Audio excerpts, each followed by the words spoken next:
지금 계속 베드로전서를 살펴가고 있는 중인데요. 오늘은 베드로전서 2장 4절부터 10절 말씀까지 읽겠고, 그 가운데 9절 말씀을 좀 중심으로 해서 생각해 가겠습니다. 4절부터 낭독합니다. 사람에게는 버림바가 되었으나 하나님께는 택하심을 입은 보배로운 산 돌이신 예수에게 나와 너희도 산 돌같이 신령한 집으로 세워지고 예수 그리스도로 말미암아 하나님이 기쁘게 받으실 신령한 제사를 드릴 거룩한 제사장이 될지니라. 경에 기록되었으되 보라 내가 택한 보배롭고 요긴한 모퉁이 돌을 시온에 두노니 저를 믿는 자는 부끄러움을 당치 아니하리라 했으니, 그러므로 믿는 너희에게는 보배이나 믿지 아니하는 자에게는 건축자들의 버린 그 돌이 모퉁이의 머릿돌이 되고 또한 부딪히는 돌과 거치는 반석이 되었다 하니라. 저희가 말씀을 순종치 아니함으로 넘어지나니 이는 저희를 이렇게 정하신 것이라. 오직 너희는 택하신 족속이요 왕같은 제사장들이요 거룩한 나라요 그의 소유된 백성이니 이는 너희를 어두운 데서 불러내어 그의 기이한 빛에 들어가게 하신 자의 아름다운 덕을 선전하게 하려 하심이라. 너희가 전에는 백성이 아니더니 이제는 하나님의 백성이요 전에는 긍휼을 얻지 못하였더니 이제는 긍휼을 얻은 자니라. 베드로 사도는 성도를 마치 성전에 축조되어가는 돌처럼 산돌이신 예수 그리스도께 연해서 함께 지어져가는 산돌들이라 하고 말씀하십니다. 그런데 그냥 돌이 아니라 산돌이라고 하니까 뭔가 어색한 단어의 조합처럼 느껴지기도 합니다. 돌은 무생물이고 무생물 중에서 아마 대표로 꼽히는 그런 물질일 것인데요. 그러니 스스로는 아무것도 할 수 없는 그런 것입니다. 그런 돌을 살아있는 생물처럼 묘사해 주십니다. 돌인데 살아있는 돌입니다. 그러면서 이 돌은 살아있다 하는 그 특징 또는 성격을 어떤 데서 이렇게 발현하는가. 이 돌은 세상에 대해서 아주 강력한 능력을 발휘하는 돌이기도 합니다. 그냥 무기력하게 수동적으로 거기 놓여 있는 돌이 아니라 돌이 있는 자리에서 독특한 능력을 발휘합니다. 시험하기도 하고 걸려 넘어지기도 하는 돌입니다. 어떤 자리에서 무언가 증명해내는 그런 돌이라는 의미이기도 합니다. 그러니까 이 돌로 말미암아서 생명을 얻고 그리스도의 영광에 참여하는가, 아니면 이 돌로 말미암아서 어둠과 멸망 가운데로 떨어지는가 하는 것입니다. 고린도전서 10장 4절에 보면 이런 말씀을 바울 사도가 전해주시는데요. 다 같은 신령한 음료를 마셨으니 이는 저희를 따르는 신령한 반석으로부터 마셨음에 그 반석은 곧 그리스도시라. 여기 반석이 나옵니다. 그런데 이 반석이 마치 살아있는 것처럼 막 움직이는 것처럼 묘사를 해줍니다. 그도 그럴 것이 이 반석이 그리스도시니까 그렇죠? 과거 이스라엘이 광야를 건널 때의 이야기인데요. 그런데 저희를 따르는 신령한 반석이 있다 하고 말씀합니다. 참 신비한 말씀 아닙니까? 광야를 건너는 이스라엘을 한 반석이 따라다닙니다. 그럼 무엇 때문에 그렇게 따라다니는가? 광야에서 물은 생명 그 자체라 말할 수 있습니다.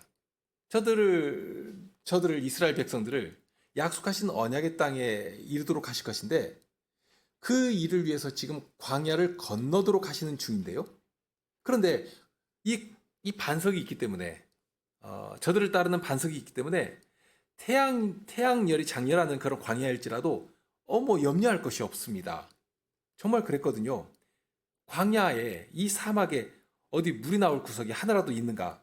아무것도 없습니다. 믿을 만한 구석이 전혀 없습니다. 그런데 하나님께서 호렙산 바위를 치도록 하시고 믿음으로 나오는 모든 자들에게 마치 이 바위가 살아있는 것처럼 그렇게 생수를 이 백성들이 먹도록 흘려주시니까 누구라도 마시고 힘을 얻게 되었습니다. 정말 소생케 하시는 그 능력을 힘입게 되었습니다. 그런데 그 일을 호렙산에서만 허락하신 것이 아니라 광야를 지나는 40년 동안 한 번도 물을 마시지 못해서 죽는 일이 없도록 해주셨습니다. 마치 살아있는 반석이 저들을 따라다니는 것처럼 그렇게 늘 함께 하시면서 신령한 음료를 마시우시면서 언약의 땅, 이 안식의 땅에 들어가도록 해주신 것입니다. 그런데 사도는 그 다음에 아주 슬픈 이야기를 하십니다. 동일한 반석에서 나오는 물을 먹고 마셨는데, 그러니까 모든 자들이 정말 가람을 해결하고 넉넉함과 부유함을 얻을 수 있는 그 생명의 물 아닙니까? 그런데 모든 자들에게 이 반석이, 이 신령한 물이 생명을 주시는 물, 생명을 주시는 반석이 된 것이 아니었다 하는 것입니다. 4절에 이어서 5절에 보면 이런 비극을 동시에 말씀하는데요. 그러나 저희의 다수를 하나님이 기뻐하지 아니하신 고로 저희가 광야에서 멸망을 받았느니라. 어떤 이들에게는 신령한 음료로 인해 생명을 주시는 반석이 되었는데요. 그런 자들은 모두 언약의 땅까지 들어갔겠죠? 그런데 반면에 다수라고 했습니다. 훨씬 많은 수가 되는 것이죠. 그 수많은 사람들이 광야에서 멸망을 받았다 하는 것입니다. 그러면 무엇 때문에 망하고 무엇 때문에 넘어졌는가? 반석이 나빠서 그런 것인가?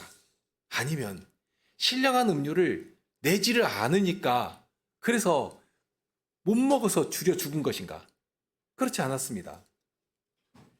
히브리서 기자가 증거하는 사실이 있는데요. 히브리서 3장 18절에 보면 그 이하에 또 하나님이 누구에게 맹세하사 그의 안식에 들어오지 못하리라 하셨느뇨 곧 순종치 아니하던 자에게가 아니냐. 이로 보건대 저희가 믿지 아니함으로 능히 들어가지 못한 것이라. 믿지 않아서 들어가지 못했다. 능히 들어가야 하는데 능히 들어가지 못했다 하고 알려주십니다. 베드로 사도가 오늘 보면 4절에서 말씀한 이 돌은 분명 사람들에게는 버림바가 되었습니다. 그런데 그냥 버린 정도가 아니지 않습니까? 어느 정도까지 내려가셨는가를 우리는 다 알고 있습니다. 그러면 무엇 때문에 그런 멸시와 조롱을 받는 그런 지극히 낮은 자리에까지 내려가셨던가 하는 것입니다. 사람들은 그런 예수를 보면서 저가 멸시를 받아서 사람에게 실험버림바 되었다. 그래서 간고를 겪는 것이다 하고 여겼습니다. 한마디로 저 벌받을 짓 했으니까 그러니까 하나님께로부터 저렇게 비참한 징계를 받는 것 아니냐 하고 예수님을 조롱하고 비난하고 정죄한 것입니다. 하지만 실은 그 자리가 어떤 자리였던가 하는 것이죠. 주님께서 실로 우리의 질고를 모두 지시고 우리의 슬픔을 당하신 그런 자리 아니었습니까? 다른 누구도 질 수 없기 때문에 모든 것을 당신에게로 가져가셔서 우리의 모든 짐을 지시고 고난 가운데로 들어가시고 우리의 구원이 되신 것입니다. 예수님께서 우리의 구원이 되시기 위해서 사람에게 버림받으셨다 하는 이 사실이 알려주는 중요한 점이 있는데요.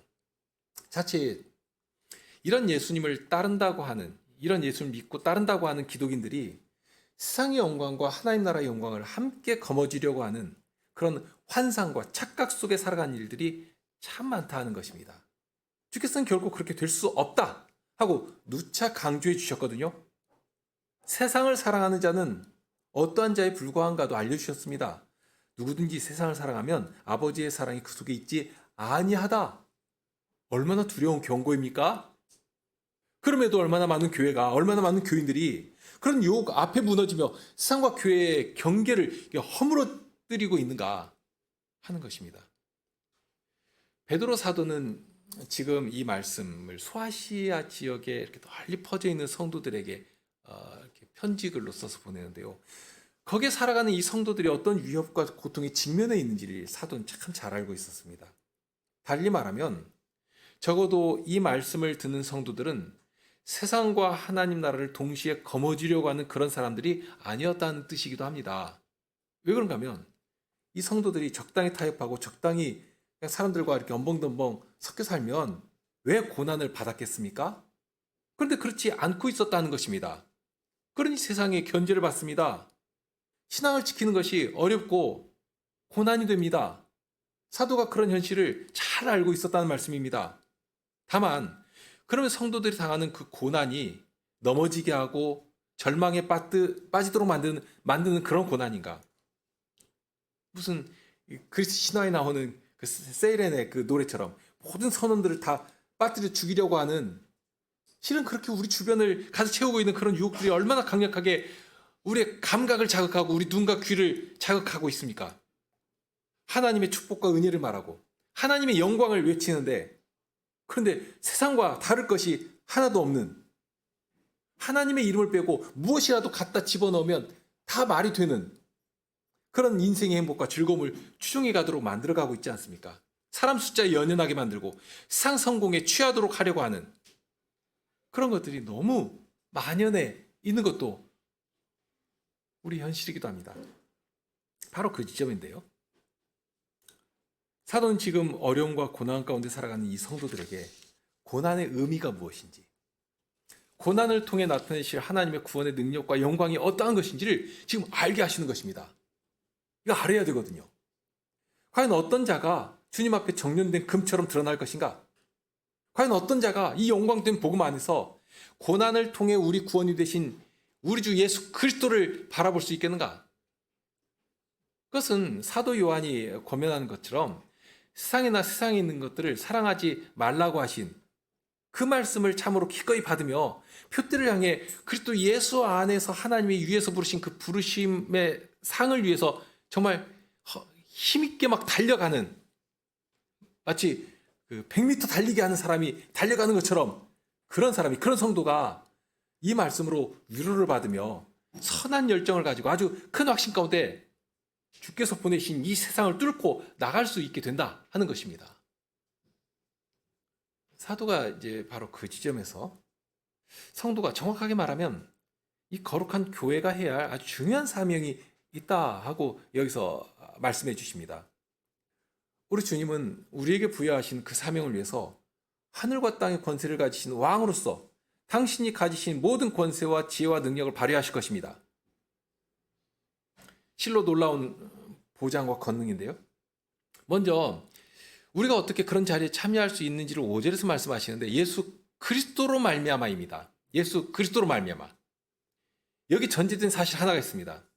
사람에게는 버림받고 또 어떤 자들에게는 거치는 돌과 넘어지게 하는 바위에 불과한 그런 분이신데, 그런데 그런 분이 우리에게는 산 돌이 되시고 그로 인하여서 신령한 집으로, 동시에 그 집에서 봉사하는 거룩한 제사장으로 참여할 수 있게 되었다, 참여하게 해주신다 하는 그 약속과 좀 어떻게 보면 참 두려운, 좀 받을 수 없는 그런 굉장히 중요한 사명이 부여되는 것입니다.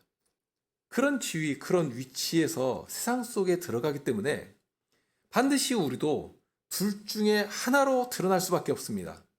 믿음의 주여 온전케 하시는 그리스도를 자랑하며 신령한 반석이신 그분께로 온전히 의지하도록 이끄는가, 아니면 거기 있어서 거기 거치게 하는 반석에 걸려 넘어져서 깨지게 만드는가. 세상 앞에서 우리는 이 둘 중에 하나로 드러나게 되어 있습니다. 세상 앞에서 그렇다는 것입니다. 다만 그럴 때 주의할 것이 있습니다. 앞에서부터 사도가 강조한 사실인데요. 우리는 스스로 무엇인가를 만들어내고 또는 스스로 무엇인가를 이루면서 서는 자들이 아니라 하는 것입니다. 바울 사도의 가르친 대로라면 섰다고 생각하는 자는 넘어질까 조심하라고 경고하셨는데요. 우리가 정말 한순간이라도, 그러니까 언제라도 진리에 철저히 이렇게 딱 붙어 있지 않으면, 그런데 이 사실도 그렇습니다.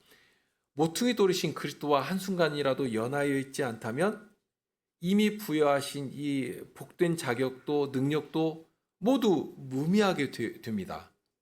다만 그러면 어떻게 진리 안에 가담하고 어떻게 진리로 무장하면서 그리스도의 그 이름을 자랑하며 전할 수 있겠는가 하는 것이죠.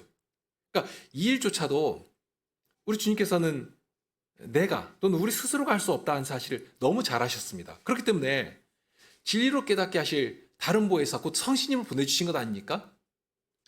성신님을 보내주시되 모든 성도가 교회로 연합하게 하시고 한 분 그리스도로 호흡하며 모든 성도들이 산 돌들이 되어서 진리 안에서 교회로 이렇게 세워져 가게 해주신 것입니다.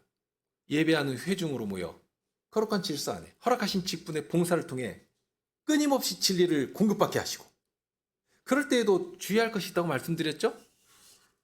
아무 말씀이나가 아닙니다. 직분자도 반드시 주의할 사실이지만 정말 살아있는 말씀, 오늘을 위해 준비하여 배설해 주신 그 신선하고 생생한 말씀으로 먹여주실 때 그러니 그 자리를 사모해야 마땅하지 않겠습니까? 그런 살아있고 항상 있는 말씀으로 먹여주실 때 그렇게 우리는 진리신 그리스도를 연하여 신령한 집으로 과연 성신의 감화와 능력으로 이끌어주시는 그 역사 안에서 거룩한 예수 그리스도의 몸으로 거룩한 한 교회로 보편적인 교회로 세워져 갈 수 있게 되는 것입니다. 그런 자리에 자신을 들이며 나올 때 과연 주님께서 오늘 또 우리와 함께 하시며 교회는 여기 주님 앞에 이른 성도는 주께서 사랑하시는 주님의 사람들이라 하는 사실을 세상까지라도 두려워하도록 알리시며 세상 앞에 자랑이 되도록 해주시는 것입니다. 우리의 자랑이 그것 아니겠습니까? 우리의 능력이 거기서 나오는 것 아니겠는가? 바울 사도가 그렇게 확신 가운데 전했던 것처럼 자랑하는 자는 오직 그리스도 안에서 자랑하라고 하신 그 말씀이 이런 데서 그 가치와 능력을 발휘하게 되는 것입니다. 다만 분명 세상은 그럼에도 그것을 볼 눈이 없고 그것의 가치를 인정할 만한 지각이 없다는 것입니다. 무엇 때문이겠습니까? 어두우니까. 더 정확히 말하면 죽어 있으니까 그렇습니다. 죽어 있는데 무엇을 기대합니까? 그러니 그런 세상이 인정을 받으려고 노력하지 마십시오. 우리는 주님의 칭찬을 받으면 그것이 전부인 자들 아닙니까? 자, 그런 세상인데 그런 세상을 향해 그 죽음을, 그 어둠과 거짓된 현실을 알려야 할 책임이 우리에게 있다 하는 것입니다. 주님의 이름을 부르는 여기 생명이 있다. 주님 안에 유일한 구원이 있다. 이것을 전해야 할 사명이 우리에게 있다는 것입니다. 그런데 이제 구체적으로 세상 속에 있지만 파송되어 나갔으니까 거기 섞여 살아야 하거든요. 그런데 세상에서 산돌같이 존재한다는 것이 어떤 것인가? 그 내용을 다시 한번 분명하게 말씀으로 알려주십니다. 그 이제 9절인데요. 사도는 9절을 이렇게 시작합니다. 오직 너희는, 이 오직 너희는이라고 하는 이 표현은 어떤 의미에서는 이 강조의 표현입니다. 자, 여기까지 들었는데 그렇다면 너희는 어디에 속한 자들이고 어디에 서 있는 자들인가? 이제 그 사실을 다시 한번 확인해 주시는 것입니다. 참 힘이 드는 말씀인데요. 우리가 어디 소속인가? 우리가 어떤 자격을 부여받아 살아가는 자들인가? 주님의 약속이 보장되어 있는 것이니까요. 이것을 알면 정말 힘이 되죠. 우리의 능력이 거기서 나오니까. 자, 그것을 다시 한번 알려주시는 것입니다. 우리 주위를 감싸고 있는 현실을 보면 정말 암담하기도 하고 어떤 때는 정말 큰 외로움을 느끼죠. 심지어는 우리 교회 현실을 보면서도 좌절한 때가 너무 많습니다. 어떻게 이런 정도가 교회인가? 이렇게 하면서 또 성신의 하나 되는 것을 지킨다고 말할 수가 있는 것인가 하는 그런 의심들. 더욱이는 우리 안에서도 이런 것이지만 우리 성도들이 나가서 살아가는 세상은 얼마나 더 집요하고 얼마나 더 간교한 방식으로 우리를 무너뜨리려고 합니까? 정말 순간 넘어지도록 만드니까요. 자, 그런 것을 아시는 사도는 다시 한번 우리의 정체가 어떤 자인가 하는 것을 지금 알려주시는 것이거든요. 그 앞에 나오는 말씀입니다. 너희는 택하신 족속이요 왕같은 제사장들이요 거룩한 나라요 그의 소유된 백성이라. 사중의 신분 확인이라고 해야 할까요? 정말 사중으로 강조해서 알려주시는 말씀이죠. 뭐 더 확인할 필요도 없습니다. 그러면서 이것은 우리한테 노력해가지고 쟁취하라는 말씀이 결코 아닙니다. 이미 너희가 그렇다는 것입니다. 여러분들이 그렇거든요. 이 지위와 자격은 이미 확정된 것이고 그 누구도 빼앗지 못합니다. 구절을 보면 참 명징한 구조로 되어 있습니다. 우선 목적이 분명합니다. 목적은 마지막에 나오는데요. 그분의 아름다운 덕을 선전하게 하려고 그러신 것이다 라고 알려주십니다. 그러니까 우리가 바라봐야 할 그리고 달려가야 할 목표에 해당합니다. 우리가 사는 목적. 교회로 우리가 부르심을 입었는데 그러면 우리가 교회로 부르심을 입은 목적이 어딘가? 우리를 구원하신 그분을 자랑하고 그의 덕을 선전하는 거기에 있다. 그래야 하죠. 모든 성도는. 정말 나의 말 한마디라도 내 손에 그 자그마한 움직임 하나에서라도 정말 주님이 나를 구원하신 그 아름다운 이름이 높이 되시면 그러면 좋겠다 하는 그런 소망이 우리를 움직여 가야 하는 것입니다.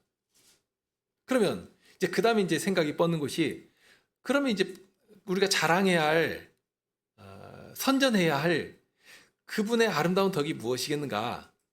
그러니까 덕이라고 하니까 이제 그저 알 듯도 하고 모를 듯도 합니다. 어떤 경우에는 이제 자기 주관적인 경험이나 사회마다 다른 도덕적 관념을 가지고 와서, 자, 이것이 그분의 아름다운 덕이다 하고 포장할 수도 있는 것인데요. 그러면서 자칫 우리에게 익숙한 그 미덕이라고 하는 범주 속에다가 내가 좋아하는 모든 거 다 크게 막 쏟아 부어가지고 자기 좋은 말만 하기가 쉬운데, 그래서는 안 되기 때문에 사도는 여기에서 이 아름다운 덕이라는 말을 어떻게 보면 이렇게 한정시켜서 생각하도록 해주십니다. 그 앞에 있는 말씀이 그것인데요. 이는 너희를 어두운 데서 불러내어 그의 기이한 빛에 들어가게 하신 그 덕을 가리킵니다. 물론 이것이 덕을 설명하는 전부가 완전한 말씀이 아니겠습니다만, 그러나 가장 뚜렷하게 중심의 기둥처럼 서 있는 덕이 이것이니까 이것을 중심에서 조금이라도 옮기면 안 된다는 그런 의미이기도 합니다. 이 내용을 단순하게 말하면 우리를 사랑하셔서 구원하신 그 덕이라 말할 수 있는 그런 덕입니다. 그런데 단순히 이 아름다운 덕이라고 했지만 그 안에 담긴 예수님의 그 지극하신 순종으로 이루신 구원의 능력을 어떻게 이 단순한 한마디 말로 표현하고 담아낼 수 있겠습니까?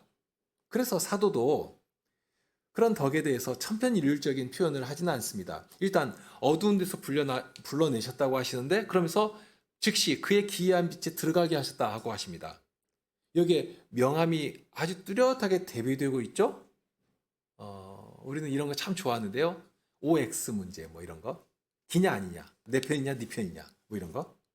근데 이건 훨씬 선명합니다. 빛이냐 어둠이냐.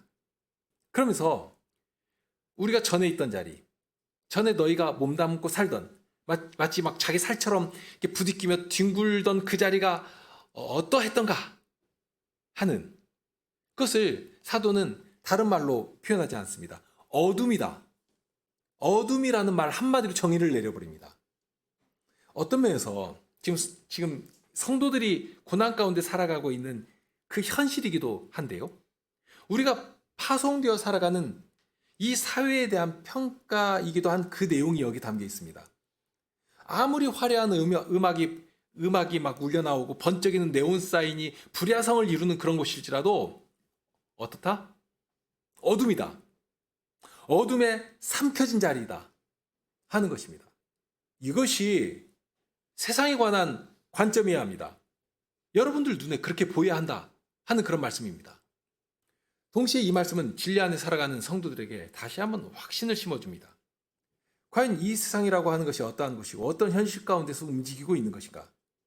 다만 예수님께서 말씀하신 것처럼 우리를 교회로 부르시고 교회로 그러한 곳에 파송시키셨으니까, 그러면 그 어두운 곳에 가서 우리는 그럴 때 빛으로 존재해야 하거든요. 어둡기 때문에 어두운 만큼 정말 빛이 없으면 망하는 것입니다. 그런데 만일 빛으로 존재케 하신 교회가 빛을 잃어버린다면 어떻게 되겠습니까? 교회가 어둠을 비추는 빛으로 존재하지 못한다면, 그럼 그 어두운 세상은 어디에서 살 소망을 가지겠습니까? 무엇으로 진리의 빛을 바라며 생명을 얻을 수 있겠는가 하는 것입니다.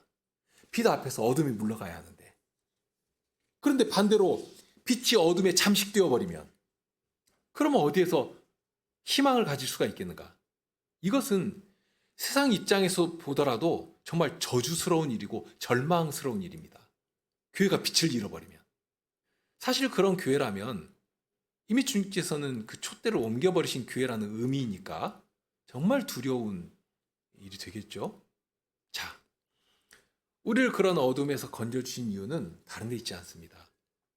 우리를 구원하신 주님의 자녀처럼, 영광된 빛의 전사처럼 여기 빛나고 있는 이 빛으로 세상을 비추고, 그러면 어둠은 우리가 무슨 노력을 따로 하지 않더라도 자연스럽게 물러나게 되어 있습니다. 우리가 이것저것 저 불이하고 더럽고 어두운 것이니까 저거 들춰가지고 추방해야 되겠다 하지 않아도 빛은 스스로 그런 능력을 발휘하게 되어 있습니다. 우리가 빛의 자녀로 살아가야 한다고 할 때도 그렇습니다. 에베소 5장 8절 이하에 이런 말씀이 있는데 거기 보면 빛의 자녀들처럼 행하라 하고 말씀하신 후에 그 열매에 대해서 알려주시는데요. 빛의 열매는 모든 착함과 의로움과 진실함이 있느니라 하십니다. 그러니까 이제 주의할 것이 이 열매는 우리가 스스로 맺는 것이 아니라는 점을 늘 인식해야 합니다. 내가 만들어내는 것이 아닙니다. 열매는 결과입니다. 그리고 그 결실을 맺게 하시는 능력은 오직 그분께 있습니다. 다만 우리는 빛의 자녀이니까 빛이신 그분을 배우며 가까이 하며 그분으로 마음에 새기며 그분으로 그 진리로 성도의 교제 가운데 참여하며 그 진리로 나를 어가며 움직여 갈 때 성식께서 그런 결실을 맺도록 이끌어 주실 분입니다. 맺게 하시는 그분께 달려 있거든요. 자, 그런 우리에 대해 사도는 처음부터 알려주신 말씀이 자, 그런 너희가 어떤 자들이냐 하는 것이죠. 9절에 네 가지 표현으로 우리 정체에 대해서 알려주신다고 말씀드렸는데요. 처음 나오는 표현은 택하신 족속입니다. 마침 이번 주 중에 공부할 그 책이 하나님의 영원한 선택에 대한 부분인데요. 우선 여기 나오는 이 네 가지 표현은 모두 처음 여기서 말씀하신 것이 아니라 구약 백성들에게 부여되었던 아주 복되고 영광스러운 그런 지위, 그런 자격이다 하는 사실인데요. 그러면서 또 주의할 것이 이것이 전체를 하나의 단위로 거룩한 회중으로 더 구체적으로 표현하면 교회적인 단위로 부여하신 직분이고 사명이고 지위다 하는 점도 늘 주의해야 합니다. 과거 구약 백성들이 애굽에서 구원받을 때 하신 말씀이 있습니다. 신명기 7장 7절인데요. 여호와께서 너희를 기뻐하시고 너희를 택하심은 너희가 다른 민족보다 수요가 많은 연고가 아니라 너희는 모든 민족 중에 가장 적으니라. 참 모순된 말씀처럼 안 들립니까? 기왕이면 거대하고 뛰어난 민족을 택하셨으면 하나님의 이름도 훨씬 더 높이 되시고 자랑되실 것인데 하필 그 이름도 없는 어디 찾아봐야 찾을 수도 없는 그 좁쌀만한 그런 민족, 그런데 그들을 택하신 것입니다. 그러니 자기들이 자랑할 만한 무엇이 있어서 택함 받은 것인가, 또는 사랑받을 만한 자격이 있어서 택해 주신 것인가? 그것이 아니라는 말씀이죠. 그럼 무엇 때문이냐?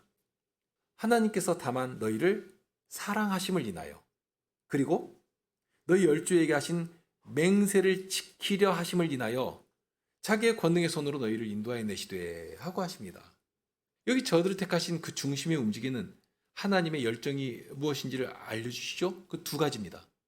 우선 자격 조건은 저들에게 하나도 없습니다. 사랑받을 무슨 가치가 있어서 택하신 것이 아니라는 말씀입니다. 오히려 초라합니다. 세상에서는 인정도 받지 못할 적은 자들에 불과합니다. 그런데 그거 아시면서도 택하시고 사랑하시고 구원하신 것입니다. 불러내신 것입니다. 오로지 당신의 신실하심 때문에 언약을 지키시려고 아무것도 아닌 저들과 굳이 언약을 맺으시고 언약에 굳이 당신을 제한시키시고 그 약속을 지키시려고 저들을 찾아가시고 불러내신 것입니다.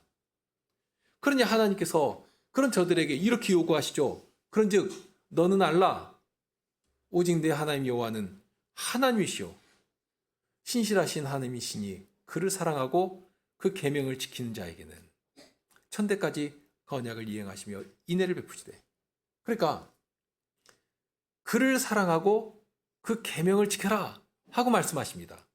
뭐 굳이 이런 말씀을 하실 필요가 있으실까 할 정도로 너무 당연한 말씀입니다. 이런 구원을 주셨으니 구원의 사랑이 담겨 있지 않습니까? 죽음에서 건져주셨습니다. 그 비참한 노예 자리에서 건져주셨습니다. 그런 식으로 사랑을 보여주셨습니다.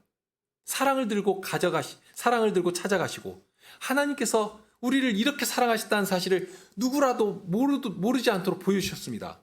그러면서 그런 사랑을 보여주시면서 그 사랑에 반응하기를 기대하시는 것입니다. 우리도 그런 것 있지 않습니까? 내가 이만큼 사랑했으면 사랑의 반응이 오기를 기대하는 것 아니겠습니까? 하나님께서도 여기에 동일한 요구를 하십니다. 이렇게 먼저 우리를 사랑하셨으니 그 사랑에 반응하며 그런 자가 비로소 하나님의 율법을, 하나님의 율례를 정말 기쁨 가운데 지킬 수 있는 것입니다. 요한 사도의 말씀처럼 주의 계명은 무거운 것이 아니라고 했지 않습니까? 왜 무거운 것이 아닌가? 그 이유가 여기 있는 것이죠. 하나님의 그 사랑을 알기 때문에 그 사랑에 반응하는 것입니다. 자, 이렇게 하시는 이유가 있는데요. 베드로 사도가 9절 마지막에 목적으로 말씀하신 것처럼 아름다운 덕을 선전하게 하신다는 그 말씀, 세상 앞에서 자랑이 되도록, 달리 말하면 4절의 말씀처럼 사람들에게는 버림받은 주님이시지만 그러나 하나님께서는 오히려 택하시고 보배로운 산돌이 되도록 하셨지 않습니까? 이제 동일한데요. 우리도 그리스도와 함께 산돌들이 되어서 하나님의 영광이 되도록 그걸 기대하고 계시는 것입니다. 이사야 선지자가 이사야서 43장 21절에 선포한 것처럼, 정말 이건 선포라고 말할 수밖에 없는데, 이 백성은 내가 나를 위하여 지었나니 나의 찬송을 부르게 하려 함이니라. 하나님의 찬송이 되게 하시려고 그러신 것입니다. 그럼 어떻게 선전하며 어떤 찬송을 부르면 되는가? 자, 사도가 여기서 알려주신 사실은 이미 우리를 그런 자리, 그런 위치에 올려놓으셨다. 이제 거기서 시작하게 하시는 것이죠. 자, 그 사실을 알게 하시고요. 그러면서 이제 택하신 족속이라는 표현에 이어지는 세 가지 내용이 바로 그것입니다. 왕 같은 제사장들이나 거룩한 나라나 그 다음에 이어지는 소유된 백성이나, 이 모든 것들이 무엇 때문에 주신 자격이고 무엇 때문에 주신 지위인가 하는 것입니다. 여기 나오는 이 직분이라고 해야 될까요? 이 자격이라고 해야 될까요? 이 모든 것들은 대상이 있습니다. 그저 그냥 내가 구원받았으니까 참 좋다, 하나님으로부터 복 받으니까 정말 행복하다, 이렇게 나만 좋고 끝나는 그런 것이 아무것도 없습니다. 그래서는 안 되거든요. 이 모든 것들이 어찌 보면 세상을 향해 있습니다. 어둠을 향해 있습니다. 하나님이 세상을 이처럼 사랑하셨다고 하신 그 세상을 향해 있습니다. 하나님의 구원이 어떠한 것인지, 하나님의 사랑을 받는다는 사실이 얼마나 복되고 얼마나 영광스럽고 얼마나 큰 능력이 되시는 것인지, 그것을 세상 앞에 전하며 알리는, 예수님께서 마지막 명령하신 것처럼 복음의 증인이 되라고 하신 그 사명과 딱 묶여 있다는 말씀입니다. 세상으로 하나님을 알도록 세우신 직분에 해당합니다. 그러니 만일 이 사명과 이 직무를 정당하게 감당하지 못한다면, 이 사명을 향해 우리의 정신과 마음과 우리의 태도가 이렇게 뻗어나가지 않는다면, 그냥 움츠러들고 그냥 이 안으로만 들어오면 어떻게 되겠는가? 과거 출애굽한 이스라엘이 보여준 교훈이 있지 않습니까? 자, 오늘은 이런 정도에서 멈추겠습니다. 사도는 계속해서 이제 그런 자리에서 마땅히 선한 행실로 하나님을 자랑하도록 가르쳐 주실 것인데요.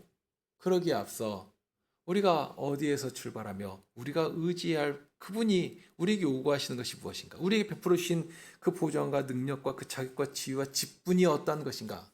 이러한 것들을 분명하게 딱 붙들고 그 터에서 한 걸음이라도 옮겨나가도록 하시는 것입니다. 늘 의지하고 그렇게 살아가시길 바랍니다. 우리 시편 찬송 함께 부르실까요? 시편 22편 3번 8절과 10절과 11절입니다. 8절, 10절, 11절입니다.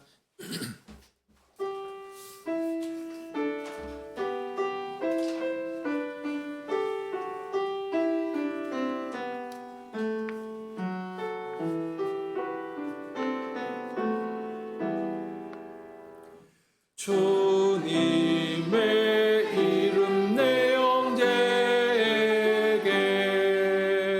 회중 속에서 찬송하리라. 주 경외하는 야곱 자손들 주 찬양하라. 가련한 이의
주님의 선하심, 그러우심, 그 인자하심을 어찌 저희가 감히 다 알며 합당하게 찬송할 수 있겠습니까?